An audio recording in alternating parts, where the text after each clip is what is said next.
Born in a remote village called Pokrovskoye in Siberia at the turn of the 19th century, a place where life was harsh, faith was deep, and superstitions intertwined with daily reality. It was in this austere setting that, on January 21, 1869, Grigori Yefimovich Rasputin was born. His origins were humble, the son of peasants, and his early years gave no hint of the enigmatic figure he would become. He grew up without formal education, illiterate, but with an astute intelligence and an unusual perception of people and the world around him. Physically, Rasputin was an imposing and, for many, disturbing figure. He was considerably tall, had a robust build, and a magnetic presence that few could ignore. His most striking features were, undoubtedly, his eyes. Often described as piercing blue, or at times grayish and unsettling, they seemed to fixate on people's souls, alternating between a look of deep calm and one of almost hypnotic intensity. His hair and beard were long and disheveled, giving him a wild and messianic appearance, consistent with the image of a holy man.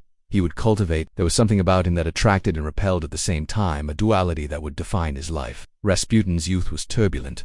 He gained a reputation as a drunkard and horse thief in his village, which earned him the nickname Rasputin, which can be translated as the debauched or the dissolute. However, around his early 20s, a drastic change occurred. After an alleged religious vision, he abandoned his former life, his wife, and children, and embarked on a pilgrimage to monasteries and sacred places throughout Russia. It was during this period that he developed his persona of a wandering holy man, and the reputation of possessing mystical powers. Rasputin was not a formally ordained Orthodox monk, but a popular holy man, a lay elder, who claimed to have direct contact with God and the ability to heal. His doctrine was peculiar and controversial.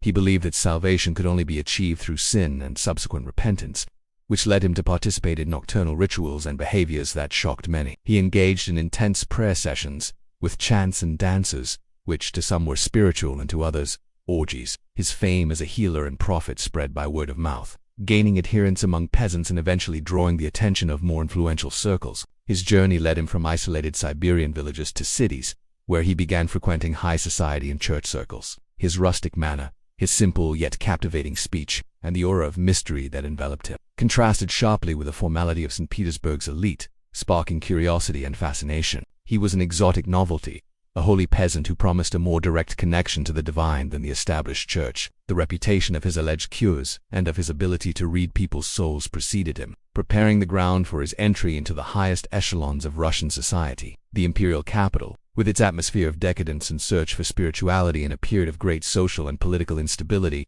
was ripe for the arrival of a figure like Rasputin. The stage was set for the Siberian peasant to infiltrate the heart of Russian autocracy. The turn of the 20th century found Russia in a state of effervescence and anxiety. The Romanov Empire, with centuries of autocracy, faced increasing social, political, and economic pressures. Tsar Nicholas II, a well-meaning but indecisive and conservative man, and his wife, Tsarina Alexandra Fyodorovna, a German princess converted to Russian Orthodoxy, governed a vast empire on the brink of modernity, yet still bound by archaic traditions. The court was immersed in mysticism and a search for spiritual solace, fertile ground for figures like Rasputin. Grigori Rasputin's entry into St. Petersburg's high society circles was not immediate. He was introduced through a network of influences that included figures from the church and nobility, who were attracted by his aura as a holy man and his supposed powers. His fame as a healer and prophet, spread by those who believed that they had been helped by him, finally reached the heirs of the imperial family. The turning point for Rasputin's ascent at court was the health condition of the heir to the throne,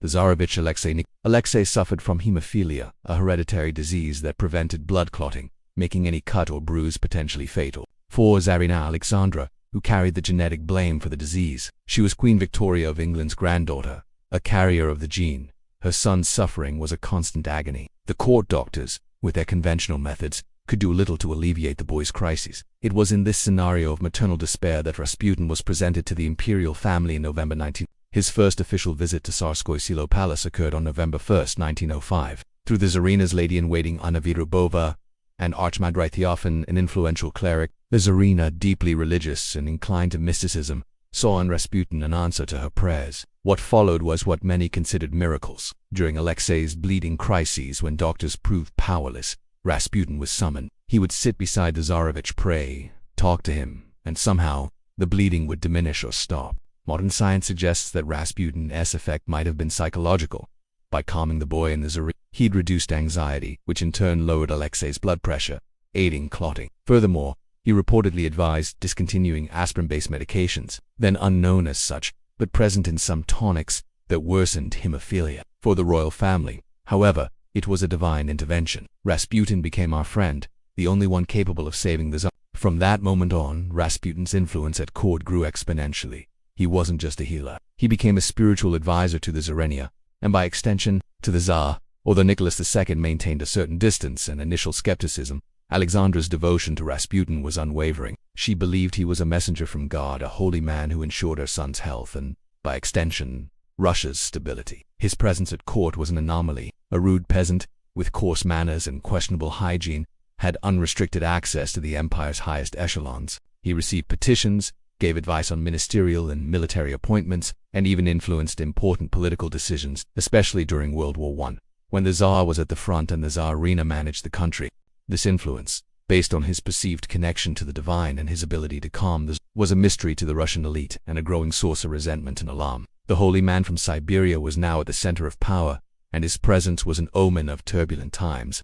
Rasputin's meteoric rise in the Russian imperial court did not go unnoticed, and his growing influence generated a tsunami of resentment and hatred among the nobility, the church, and even members of the Romanov family themselves. For the traditional aristocracy, it was unthinkable that a rude, illiterate Siberian peasant could wield such power over the Tsarina and, by extension, over the Tsar. They saw him as a threat to the monarchy's purity and the established social order. Accusations against Rasputin multiplied. His behavior was, to say the least, eccentric and controversial. He frequented brothels, drank excessively, and was known for his brazen flirting with high society women, many of whom seemed to fall under his strange charm. These attitudes shocked the conservative morals of the court in Russian society. Gossip about his affairs was endless, and while there's no concrete evidence he had a romantic affair with Tsarina Alexandra, the rumors were abundant and corrosive, undermining the imperial family's reputation and the throne's legitimacy. The Russian Orthodox Church also fiercely opposed Rasputin. For many clergy, he was an impostor, a heretic who perverted the true faith with his bizarre doctrines and worldly behavior. He undermined the Church's authority by presenting himself as a direct channel to God, ignoring hierarchy and traditional rituals. Bishops and priests publicly denounced him, but the Tsarina's unwavering support protected him, making the Church powerless to remove him. As Russia plunged into World War I in 1914, Rasputin's influence became even more dangerous. With Tsar Nicholas II at the front, taking personal command of the army, Tsarina Alexandra was left in charge of the empire's internal affairs. In this power vacuum, Rasputin became her closest advisor on political and military matters. He allegedly influenced ministerial appointments, insisting on the dismissal of opponents and the promotion of his allies. This interference, often based on whims and prophecies, led to drastic governmental instability, with ministers being appointed and dismissed in a dizzying succession, paralyzing state administration at a critical moment of war. It was believed that Russia's military defeats in the war and the growing internal economic crises were, in part, due to Rasputin's nefarious influence over the German Tsarina. Letters and telegrams exchanged between the Tsarina and Rasputin showed her devotion to him and her dependence on his advice, which was used by the monarchy's enemies to delegitimize the regime.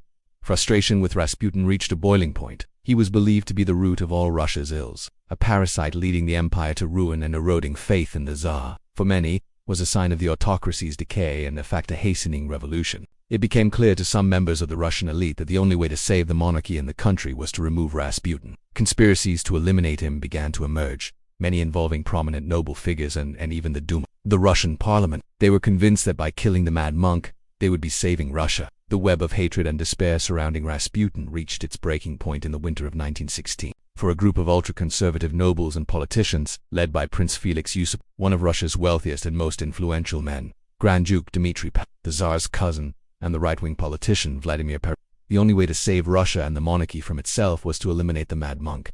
They believed that as long as Rasputin lived, the empire was doomed. The plot to assassinate him was as bizarre as Rasputin's own life. On the night of December 29th to 30th, Yusupov invited Rasputin to his palace, the Moika Palace, promising him a meeting with his beautiful wife, Princess Irina, who, in fact, was not present. The plan was simple: poison him. Rasputin was led to the palace basement. There he was offered wine and cakes laced with a lethal amount of cyanide. To the conspirators' astonishment, Rasputin ate the cakes and drank the wine without showing any sign of affliction. The poison seemed to have no effect. He asked for more wine and continued to converse calmly, while the conspirators grew increasingly terrified by his apparent invulnerability. The legend of his resistance to death, which he himself cultivated, seemed to be confirmed before his very killers. Frustrated and terrified, Yusupov pulled out a revolver and shot Rasputin in the chest. The mystic fell, apparently dead. The conspirators left the room to discuss what to do with the body. However, when Yusupov returned to check, Rasputin opened his eyes, grabbed him by the throat, and tried to strangle him, murmuring, "You bad boy."